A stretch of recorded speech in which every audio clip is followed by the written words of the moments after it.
పిల్లలు డిబేట్ అయితే పిల్లల దరఖాస్తు ఇచ్చినాం, అప్లికేషన్ ఇచ్చినాం. వీళ్ళు పెట్టే ప్రోగ్రామ్ ఏంటంటే పబ్లిక్ నిరుత్సాహపడుతుంది. ఇప్పటికి ఉన్న ఒక సంవత్సరం ప్రభుత్వం ఉన్నాయి ఈ పథకాల విషయంలో. ఇప్పుడు ఈ పథకాలు లేని వాళ్ళ రాజకీయ అవసరాలు పెట్టి ప్రతి పబ్లిక్ మాత్రము జనాల మొత్తం అంతా వ్యతిరేకత ఉన్నది. ఇది సంవత్సరం గడిచింది. ఈ లేనిపోని లిటికేషన్లు పెట్టి ఇప్పుడేముంది మన ఉపాధి హామీ పథకం పెట్టిండు. 1000 మంది, ఒక 10 మంది కూడా అర్హులు కాదు.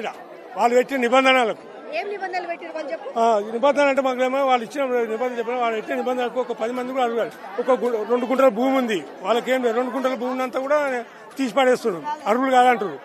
12,000 పథకం పెట్టింది కదా, అంతా నిరుత్సాహం. రైతు భరోసా అనేది కూడా అదేంటంటే ఇప్పుడు వాళ్ళని ఎన్ని ఎకరాలు అనేది కూడా చెప్పలేదు. రైతు భరోసా అని చెప్పి కోళ్లపారం అగ్రికల్చర్ కిందే ఉంది, చెరువులు అనేది అగ్రికల్చర్ కిందే ఉంది. అవన్నీ డిస్కార్డ్ తీసి పడేస్తుండు. నేను కూడా జనాలు కూడా తిరగబడి ప్రభుత్వాన్ని ఎన్నుకోరు. నా వ్యక్తిగతంగా కూడా నేను ప్రజానిధి యొక్క కార్యకర్తగా ఉండి కాంగ్రెస్ ప్రభుత్వానికి వేయించాం.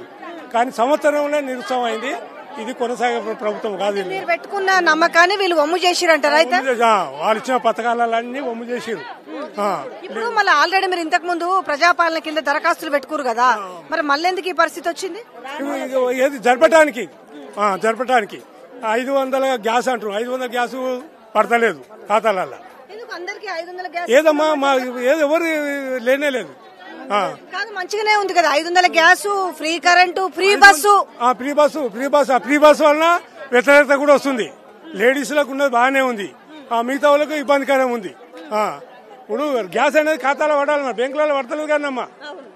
500 పడతలేదు కదా, మరి ఏదో విధంగా మీకు 500 రూపాయలు గ్యాస్ అది మళ్ళా 1000 పెడుతున్నాము.